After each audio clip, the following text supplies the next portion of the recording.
Hello, everyone, and welcome. Thank you so much for joining us today. A huge thank you to GUSD, CTE, and the Reflect Space Gallery at Glendale Central Library for making this happen.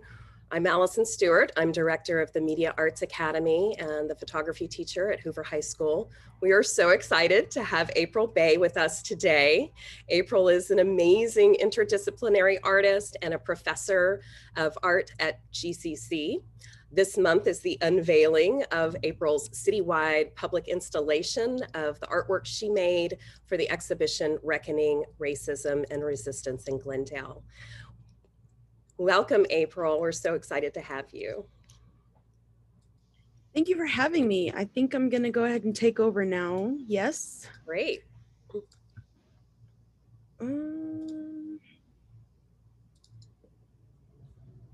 All right. Can everyone hear me speaking the way I'm speaking now? Yes? Yeah. Okay. Sorry, I was listening. I'm so used to teaching students in class. Still. Okay, here we go. So, hi, I'm April Bey. I'm going to go through, usually when I give artist talks, I start from when I was a student, but I cut this one a little bit short because we're focusing on the Glendale project. So I will start with my origin story. I grew up in the Bahamas. In particular, you hear about the Bahamas, you think about vacations, but this is our country. We're made up of islands and keys, over 700 islands and keys to be exact. I grew up on New Providence. The capital city is Nassau, and my family is also from southern Eleuthera. So this is important because a lot of my work deals with being multicultural and multiracial, and then ending up living in the US. So quick background of the Bahamas. We are a former colony of the British. Technically, we're a Commonwealth. So we do still have ties to the British, and the British were our colonizers. And then I'm going to start the talk off with this image and some stories to explain the work that's coming up. So this image was taken in Lagos, Nigeria. That's in West Africa. And this was taken on a research trip where I was researching textiles. And in particular, I was researching African wax fabric, which isn't actually African, but we'll talk about that later. This image best represents Atlantica. And so Atlantica, I'm going to introduce you to now, is the fictitious planet that I grew up on. And it stems from what we call in the Black community, the talk that my father gave me when I was young to explain why I look different. And to give you background on my father, he's a huge Star Trek fan, really into sci-fi. In fact, when I started undergrad, I found out that a lot of the stories he told me as a child were sci-fi movie plots from the 80s. And his way of explaining to me how my life was going to work as a Black person was to tell me that the reason we look different and the reason we're ridiculed for the way we look is because we're aliens that were sent from another planet to observe and report on Earth. So that was kind of like my origin story. I'm now making work about this, and it's a real place, and the planet's called Atlantica. So in this image, this is an image that I took while we were waiting in traffic in Lagos. I did get her permission, but this is what Atlantica is like. And it's very similar to how Africa is, in that you can see someone walking in traditional garb and participating in a traditional ritual on the same street as someone playing a new instrument or dressed in silver. It's like, it's a lot going on. There's a lot of sounds, there's a lot of music, there's a lot of dancing, there's a lot of food, there's a lot of selling, there's a lot of negotiating, and it's all happening at once. It's chaos, it's controlled chaos, where you have deep tradition juxtaposed directly against high-tech, new media, Everyone has a smartphone. Everyone knows. I learned how to use Instagram in West Africa. And to give you an idea of where I've traveled, in doing my textile research, I landed in Morocco and then moved over to Senegal, where I did a lot of weaving research, textile trade research. Then from Senegal, I flew to Nigeria, spent some time in Lagos, drove to Benin, drove to Togo, and most of my research happens in Ghana, just because of my collaborative partners that I have there and the universities that are there where I presented my work. So this is, if you're into geography, here's a look of where we're going to be working here. This is something to keep in the back of your mind, VLSCO. So a lot of my work has appropriated imagery in it to reference a real world Earth organization or corporation that is colonizing other cultures. So VLSCO is a really good example. VLSCO is the company that started the African wax trade in West Africa. And it is to be noted, if you look at that time period, since 1846, the founders of this company went into textiles as a result of no longer being able to legally trade slaves. Okay, and this is a Dutch company. And we're just going to go into a little bit of history. The Dutch, the Portuguese actually started the slave trade in West Africa, then it was picked up by the Dutch, and then later perfected and almost corporatized by the British. Okay, so VLSCO is a Dutch company that stole the wax printing process from the Indonesians who had perfected it. And they tried to sell it throughout the world, but the designs weren't really working for a lot of people. And so as a result, they were able to get West African women to sell it in the markets. And they were essentially the ones who created this style, made it popular, made it a multi-billion corporation that it is today. But the misconception is that it's African fabric, but it's actually a Dutch company that's making African fabric based off of a select group of women in Ghana and Togo that made this style, and who obviously no longer benefit from the profits that the company makes. So as an alien sent here from another planet, I produce ads. I've created these ads that are appropriating. So this is an appropriation from an actual VLSCO ad. Within the text here are the buses. There's like this really old bus that they put in their videos on YouTube to kind of explain how old they are as a company and how authentic they are.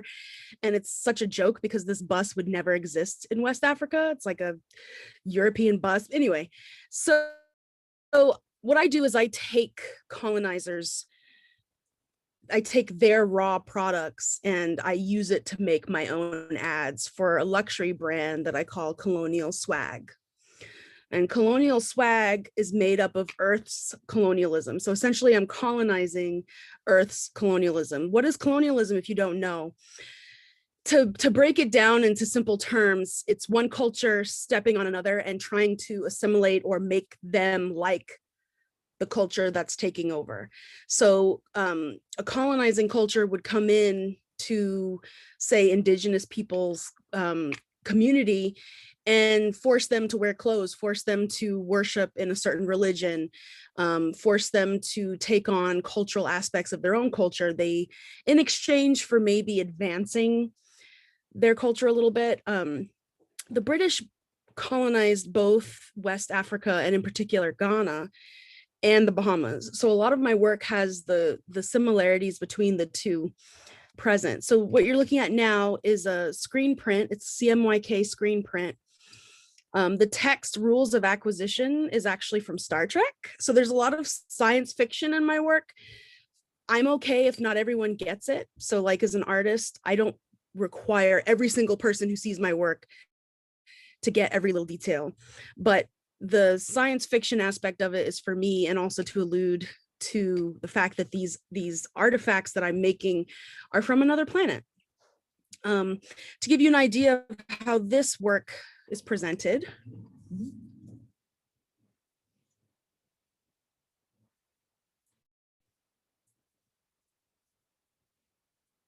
And the text, rules, and acquisition is screen printed in glitter. Glitter comes up a lot in my work. That's because on Atlantica, glitter is our currency.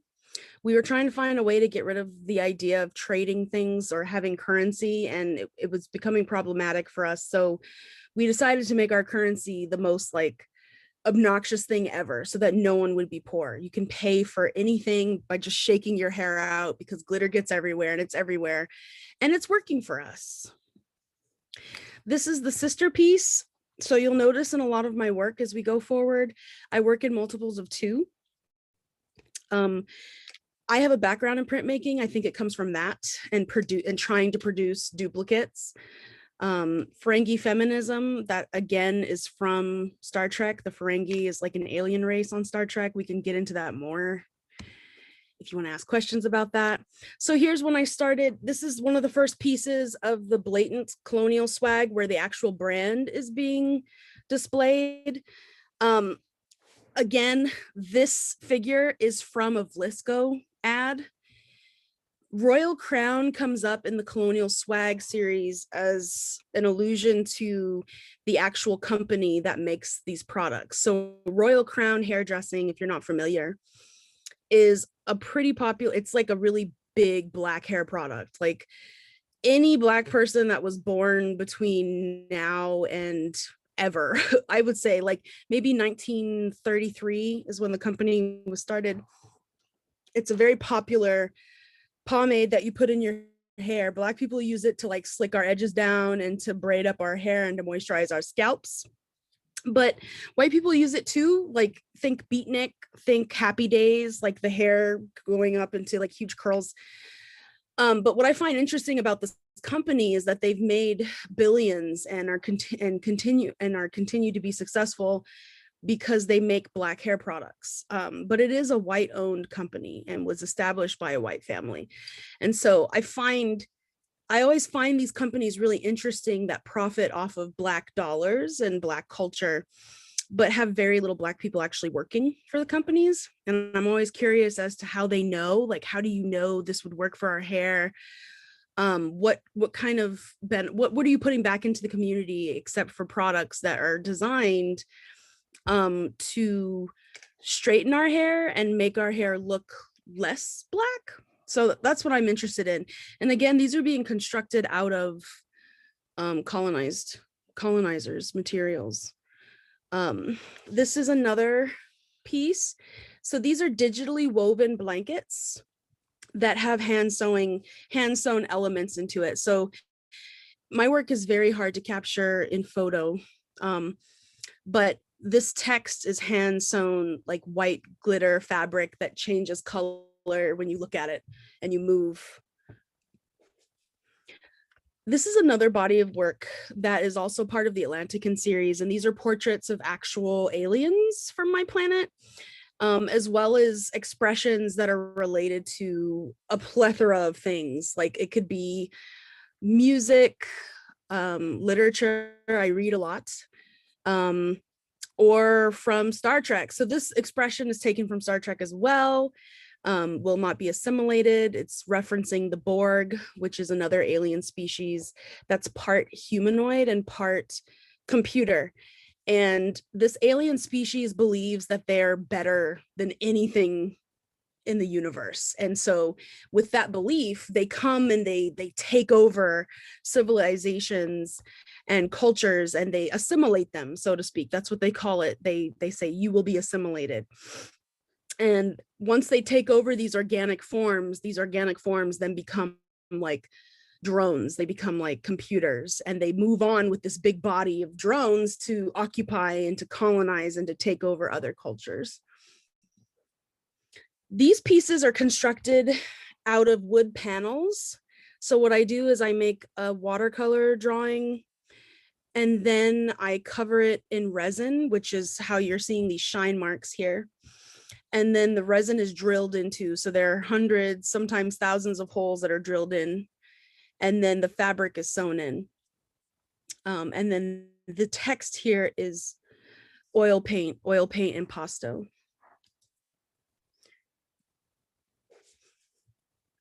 This is another painting along the same lines. These are supposed to act like inspirational posters or memes from Atlantica. And the color is often coming from the fabric that's being chosen. So I'll decide design wise what will work in the background, what 3 colors. There's usually 3 to 4 colors per fabric per print, but I'm also matching the fabrics up with the actual people. So a part of my practice is to go to West Africa, and I only work with women since they run the textile trade for the most part in West Africa, and I purchase from them only. And I try to match the women in West Africa and their personalities or their stories with the women here that I'm working with that are more local.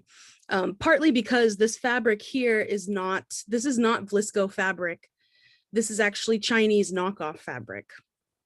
But this is the fabric that actually feeds Africans. Like this is the fabric that the women sell in the markets and that actually goes into the community. And so a lot of my work is having a conversation about like who are the real colonizers, and how are people actually affected by this now.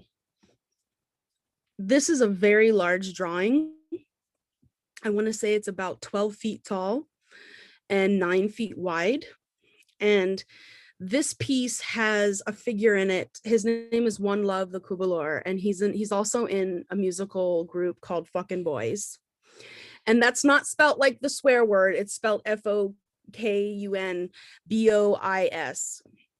And it's a band that they make music about living in Africa and like still being oppressed by old colonial laws. And in particular, this piece is about a song that they wrote called True Friends. So if you go on YouTube and you search True Friends, One Love, WANLOV, you'll find this music video. And the video is about how in Ghana, queer people, LGBTQ people still don't have rights. They don't have basic human rights. So homosexuality is illegal. And this is a result of colonialism. So when the British came in with their Bibles and they were telling Africans, now you have to worship white Jesus, and now you have to wear clothes, and now you have to do this and that. Part of that was in planting all of these laws and stigmas on a people that didn't have them before. So a lot of African people did not have gender binaries like we do now. They weren't going around wearing certain clothes for women and certain clothes for men. Women did this, men did that. It was colonialism that brought those rules that were closely tied to religion. So One Love presents as a male but doesn't identify binarily. And so the drawing that you're seeing is taken from an image that he posted on Instagram wearing his sister's dress. And to see all of his fans and to see a bunch of people react negatively and call him gay or call him a woman, and like all of these things that like those of us who have read history can sit down and say, like, these are ways that you're choosing to hate other people, but they're not even ways that you authentically would have. Like, these are things that you were told to have, and that you were told to have by people who don't look like you. And so colonial swag is using the very things that are used to oppress earthlings, and we're making high fashion out of it. So this is the sister piece to this piece. And this is a large drawing as well. It's also 12 feet. So now we're getting into the more recent work. These are colonial swag pieces as well. Only now I'm starting to use more intricate appropriations. So for example, we still have the model from colonial swag, but within her dress is imagery. So this is like tropical floral imagery, because I'm working on a solo show right now at the California African American Museum, and it's an installation. And so I wanted to cover the walls with designs, and I found a design firm that I was wanting to work with. But one of the rules of my show is that I'm only using Black-owned companies, or if it's not a Black-owned company, they should offer some type of like reparations in the form of a discount, because it's a public show for like a mostly Black community. So anyway, I found this design firm, and they had all of these tropical prints from places that I grew up, like in the tropics, Africa, the Caribbean, and it was very like pointed towards like that culture. But when I looked at the people who worked at the design company, it was all white women. It was just all white women. And I was just so confused how like a company could brand itself on like this tropical bohemian like cultural patterns and designs and plants that like I grew up with and that I grew up eating and using to sustain my life, and they're selling it for like ridiculous amounts of money as prints. And so I appropriated that into the work. So there's different elements that are into it. This is a high gloss print that has been violently stapled into fur. And I wanted it to look fragile, and I wanted it to look like it was about to tear. And this is another variation. Within her dress is a photograph of the first Atlanticans to land on Earth.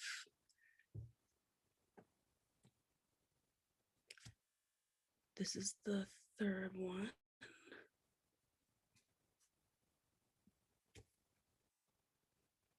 And these are about 20 by 30. They're on panels as well. And so now we have arrived to the Glendale project. And I hope that this is supposed to be pretty big in real life, like a banner of some sort, and there's different sizes. So for the Colonial Swag project for Glendale, I wanted to look at Glendale's colonialism. And I wanted to look at how, like, what raw materials Glendale actually had in its past. So in doing research, I looked through the archives from the Glendale Library when there was a lot. It ranged from Ku Klux Klan members wanting to set up their headquarters in Glendale and being ran out, towns hall meetings discussing it, court cases where neighbors are suing each other because they don't want, a Black person living in the neighborhood.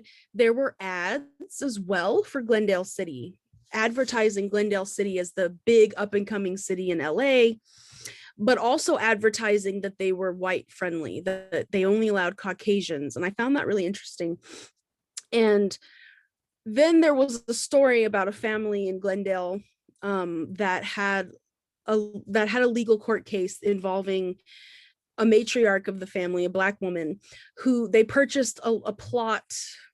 They purchased a plot of the cemetery at the Forest Lawn Cemetery for her to be buried. And when she passed away and was in the process of being buried, the cemetery discovered that she was a Black woman. It said in her records that she was Negro. And at that point, they had to let the family know, we can't bury your mother, sister, daughter, whatever, because she's Black. And the cemetery only allows Caucasians of the white race. And so, of course, the family was outraged, and they were like, well, we didn't know that rule. And it was like it was actually a really interesting court case, because it was found that both parties entered into the contract without having full knowledge. So the family didn't know that Black people couldn't be buried there, and the cemetery didn't know that they were Black, but also at the same time didn't disclose those rules. And so both parties were the court decided, okay, give them back all of their money and, help them find a replacement, and everything would be great. Of course, everything isn't great, because at the end of the day, the law was racist. And the family, after having lost someone, then had to deal with this court case. And so the news article about it was titled "Burial of Negress is Suit Basis." And so in the actual design for Glendale, I used the article as design for the dress. The piece is called Burial of Negris. And then I used the Glendale logo at the time that they were using to advertise the Jewel City as the best city to live, of course, if you're white. The crown is made up out of the Glendale advertisements and keep Glendale the fastest growing city in America. Close up of that. And of course, the figure is from Vlisco, which is the African Wax Fabric Corporation. So this is what you'll be seeing around Glendale. It's a fictitious ad for a fictitious high luxury brand that's using Glendale's colonialism as a raw material to create the design. I'm really excited about it. I hope that people will actually see it in public and look it up to see what kind of product it is.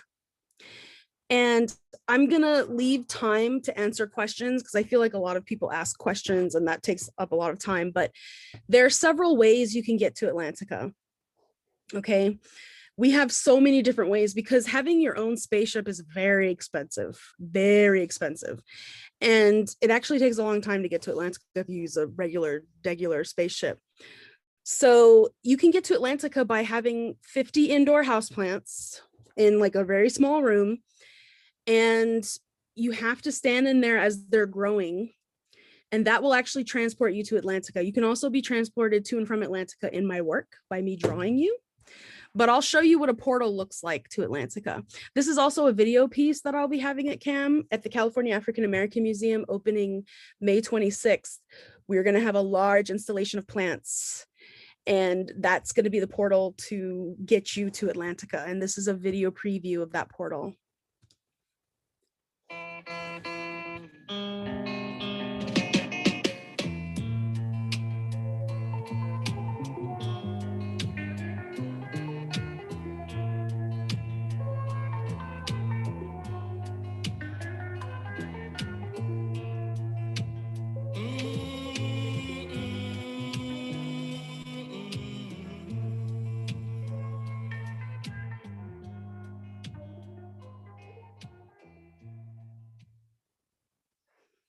So now you're there. You're pretty much there. So at this point, I'd like to get the questions and we can have a dialogue from there. Yeah, thank you so much. It's so exciting to see. And we're so excited to see your work going up. It's going to start showing up around town next week, right? From what I understand, yes. All right, so you guys look for it. Okay, so yeah, we have some questions our students submitted. So one of them is, how do you develop your ideas visually? Do you sketch them out first? What's your sketchbook game? Okay. Yes. So I have a notes on my phone that I keep like ideas for visuals. And then I design it in Photoshop digitally. And then while I have Photoshop on, I use my iPad as a tablet and I sketch over things that I feel like the computer can't do. So I'll sketch where I'm trying to get the crowns right, or I'll sketch where I want sewing to be. But basically, when I was a student, I was the scholarship student. I come from poverty. And so the idea that my professors were trying to teach me to experiment, I couldn't get through that mentally. Like for me, it was like, I can't afford to buy 2 canvases if I mess up on one. So what I did instead, when I started as a student, is I went and learned Photoshop and how to do everything digitally so that I could make as many mistakes as possible before I bought supplies, before I actually went to starting the drawing or painting. So that's what my sketch game is. It's like, I do keep an analog sketchbook when I'm traveling. But for the most part, yeah, I use Photoshop and digital design. Cool. All right. And how do you deal with, I mean, you're incredibly prolific, and I know that you're in the studio all the time. And, but how do you deal with the lack of motivation? How do you deal with artist block? Do you? Film. I watch a lot of film. I'm not talking about Marvel movies. I'm not talking about blockbusters or things you can binge watch on Netflix. I'm talking about like film. I just finished watching a short film called Afronaut. So it's like astronaut, but it's Afronaut, and it's like a zombie film, black and white film, amazing. Like watching, when I get blocked, I go and I watch new films that have come out. Um, and indie films. So films that you can find on Canopy for free if you have an LA library membership. Canopy is my favorite. They have all of the African films. Some of my favorite films include I Am Not a Witch, which is an Afro surrealist film, Rafiki, which is like a Kenyan LGBTQ film, and was banned in Kenya, but is amazing. I love on Netflix, The Burial of Kojo is really good. The Atlantics, these are all African films, but they're Afro futurist and Afro surrealist. The visuals, the patinas, like the textures, that's what I get inspired from. And I'll be on my phone typing all these ideas, how to connect things. And then also travel. Going to other artist studios and meeting other artists, that's how I get unblocked. But my workload is so high, being blocked is very rare for me these days. All right. Yes. Okay. Let's see. I have a question for you, but I think I'm going to wait on that one. But there's a few questions here in the Q&A. Where can we see the works around Glendale? Where are they going to be displayed? You know, I don't know. It's the whole city. So I would imagine like downtown Glendale, definitely around the library.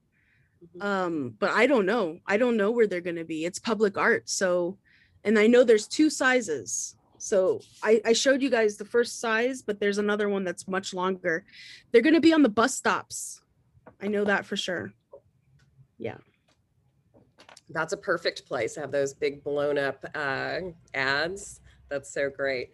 And so tell me, are you quoting that Tiffany and Company blue in that the one for Glendale, that blue background? It reminds me of the Tiffany and Company advertisements that are like, and we always see them on bus stops, which seems kind of like nobody at a bus stop shopping at Tiffany's for the most part. Yes, I'm referencing high unattainable fashion, like high luxury. Great. Yeah. Okay. Let's see.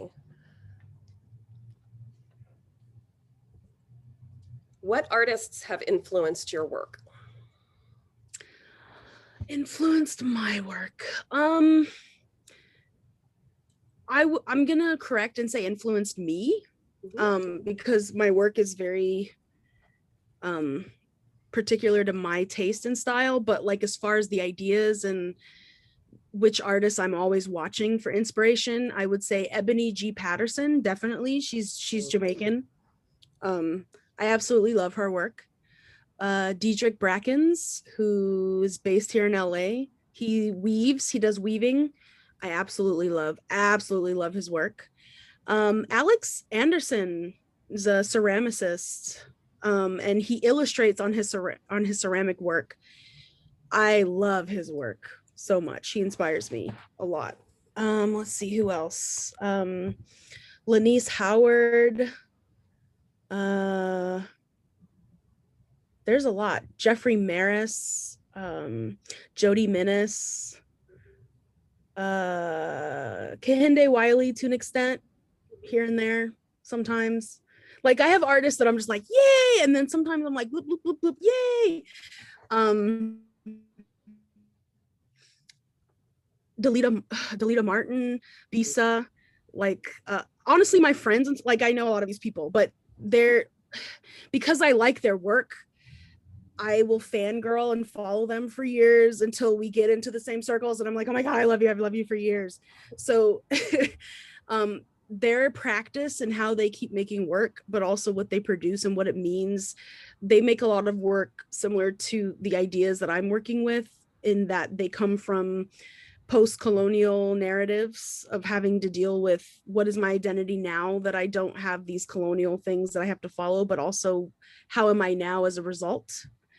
And I like artists that have high craft in their work. I very deeply respect craft.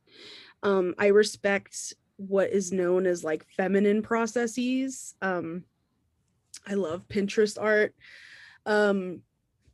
So yeah, those are the artists that inspire my work. And if I can see them still making, I like process-based artists. I'm realizing a lot of the artists I like are process-based. The educator in me always likes to share my process. A lot of artists don't like to do that. And I find that I don't like their art in that sense. I don't like art that's an enigma. I like art that's very accessible because I was a student that didn't understand what art was or what museums were until I got to college, really, to be honest.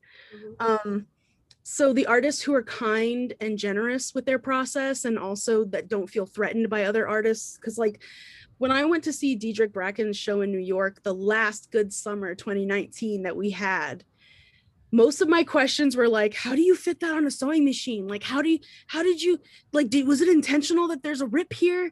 And like, how did you get the red behind this layer? And he was so kind and patient with me and was like, I totally know why you like the work. And that's, those are the artists who inspire me, both like artistically, conceptually, but also like values wise, like how to be a good person, how to be a good artist, and not forget where you came from. Yeah, being generous in your community is so important, for sure. So somebody asked, and you were talking about going to college. So what made you want to become an art student? When did you know that you were an artist? And what was your kind of pathway to art school? So in the Bahamas, we have this giant, I don't want to say it's carnival, but I feel like Americans will understand carnival more than Junkanoo, but ours is called Junkanoo. And we have this big parade. The concept is you collect junk all year and you have to make these elaborate costumes out of them. Tons of glitter, tons of beads. You dance, you eat, and you drink all night. And I think culturally, the educational system is set up to support that, right? So from primary school, we call our elementary school primary school. From primary school, we were in a lot of art classes. Art was a required part of our curriculum.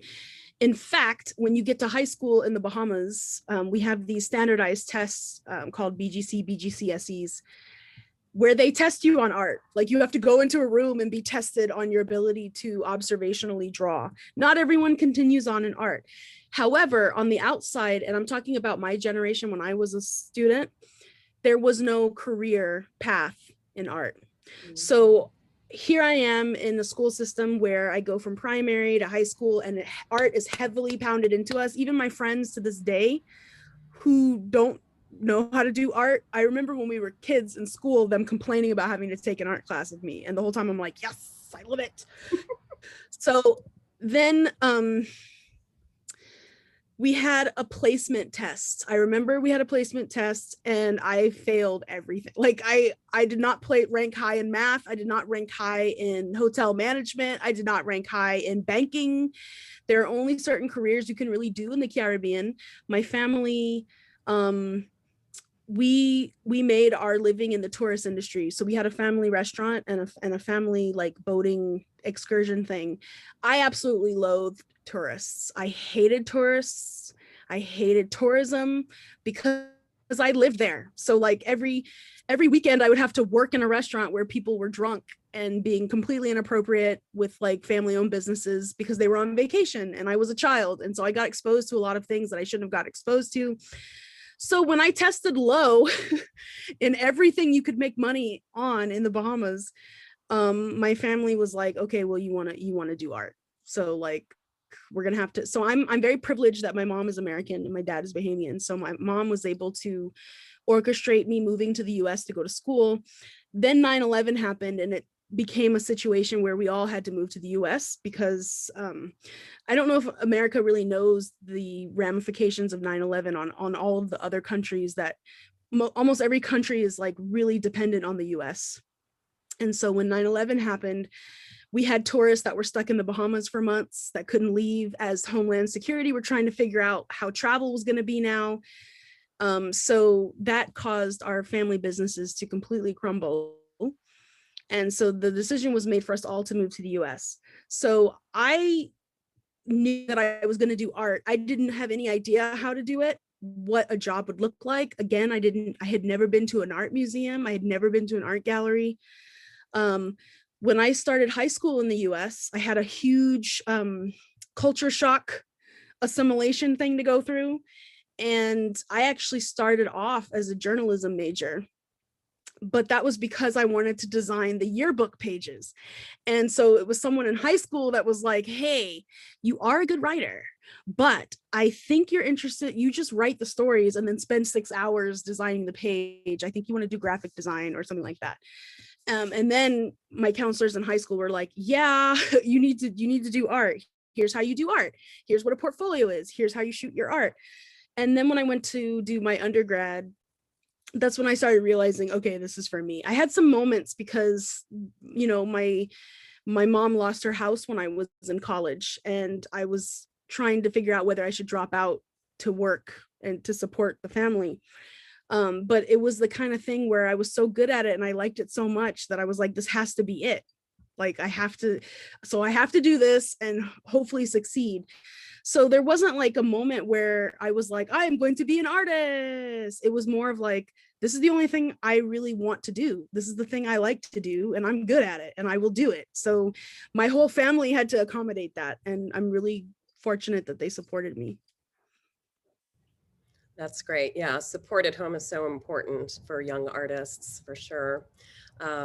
Okay, so Shannon from the Brand Library is in the audience, and so she chimed in to let us know that the artwork will be on bus shelters and light pole banners. So that's where you can start looking for those to pop up.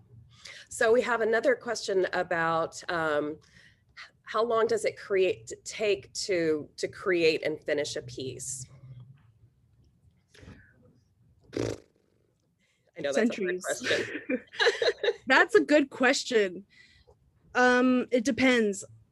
It really depends. Like the large drawings I showed you, the colonial swag drawings with One Love in it, those can take up to 2 months because they have about 300 hours of sewing that I hand sew everything. That's where it takes the time, is hand sewing and punching the holes and drilling the holes. The drawing, like I have a background in drawing. The drawing can take me like an hour to do, but it's the sewing and the piercing that takes a long time. So I'd say on average, it can take me about a month to finish one piece, from conception to then ordering supplies in the times of COVID. So you have to put all of that stuff in there. I have studio assistants, but like you have to teach them first and then they do the work. So all of that takes time. So I would say a month is quick for me. Right.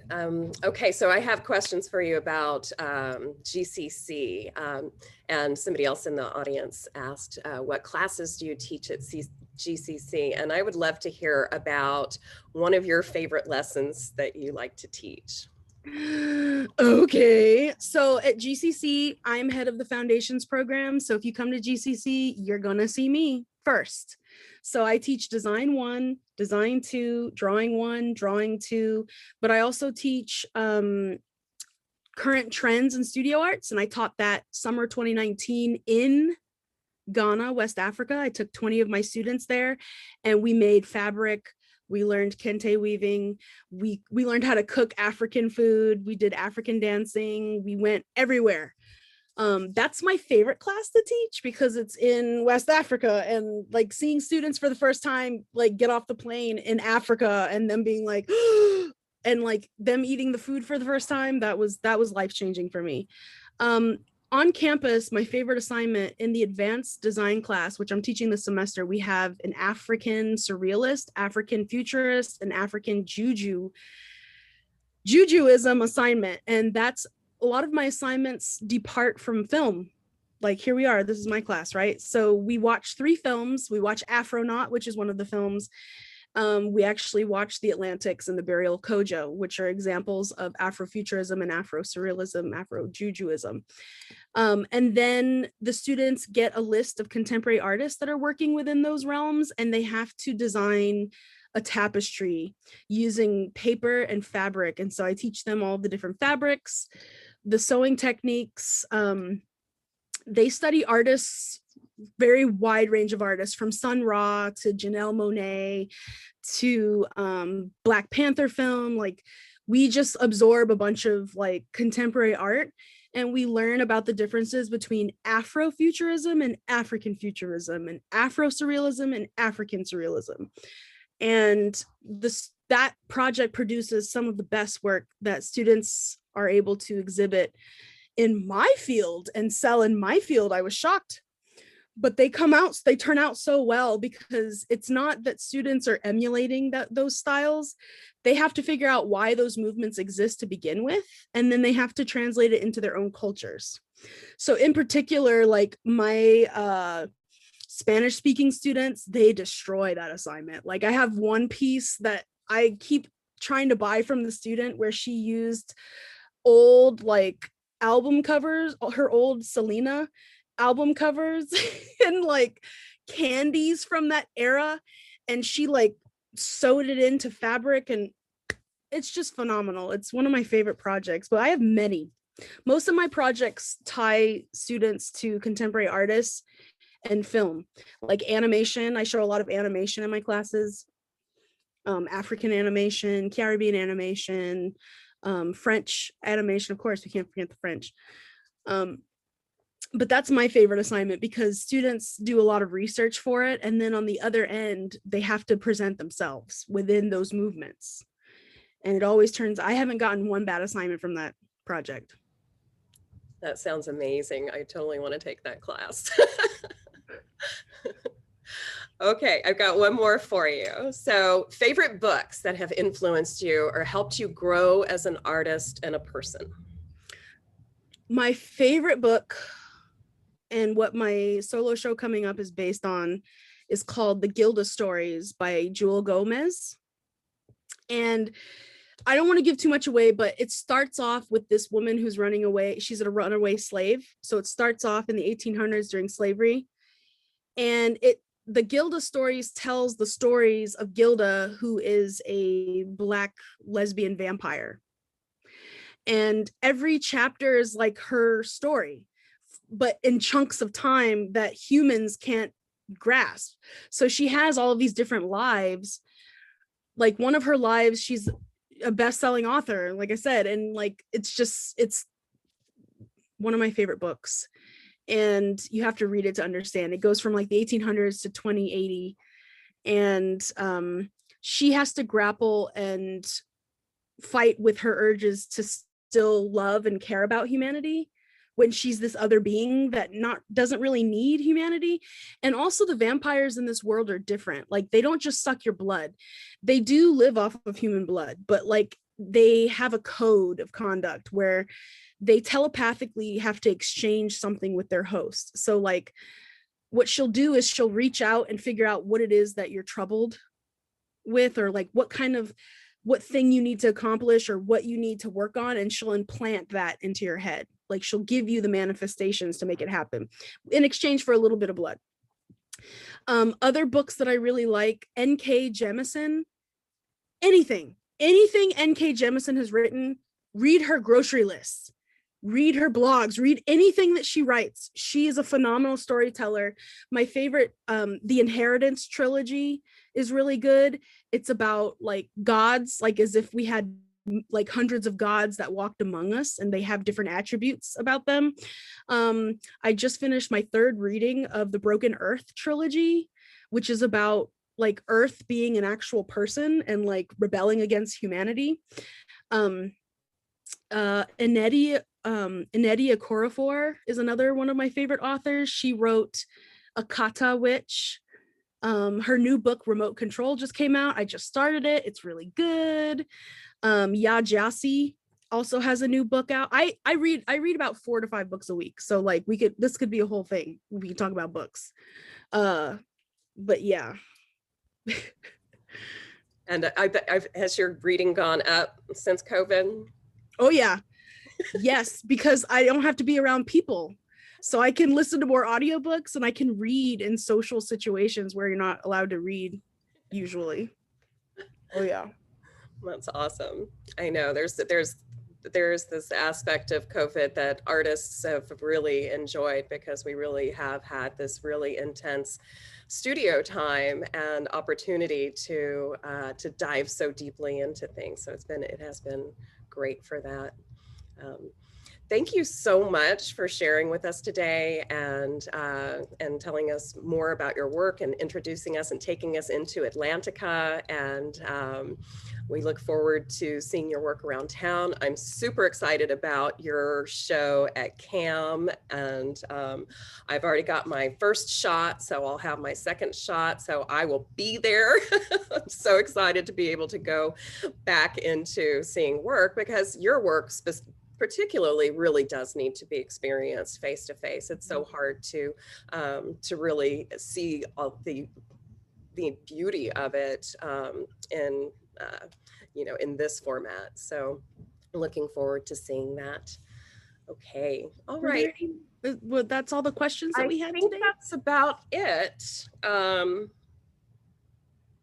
A lot of them you answered. I was kind of like checking them off. A lot of them you answered along the way, or that was came through. Let's see. Oh, somebody wants a recommendation for the animations. I don't want to give all of my class animated film away because I hate getting students who are like, I've seen it already. And I'm like, but a film that in the Portal video that I showed, the musician I discovered through this animated film, and the film is called Aya of Yop City. It's a French Guinea-Bissau animated film. You can only watch it on Canopy. That's Canopy with a K. And if you get an LA library card, which is free, it's a free streaming service.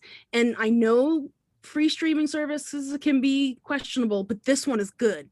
This one has indie films on it. So films that are like still going around at film festivals right now, they're on Canopy. So you can find that animated film there. There's another one on Canopy called oh man, I can't remember what it's called. It's something in the Sorceress. Caracu and the Sorceress.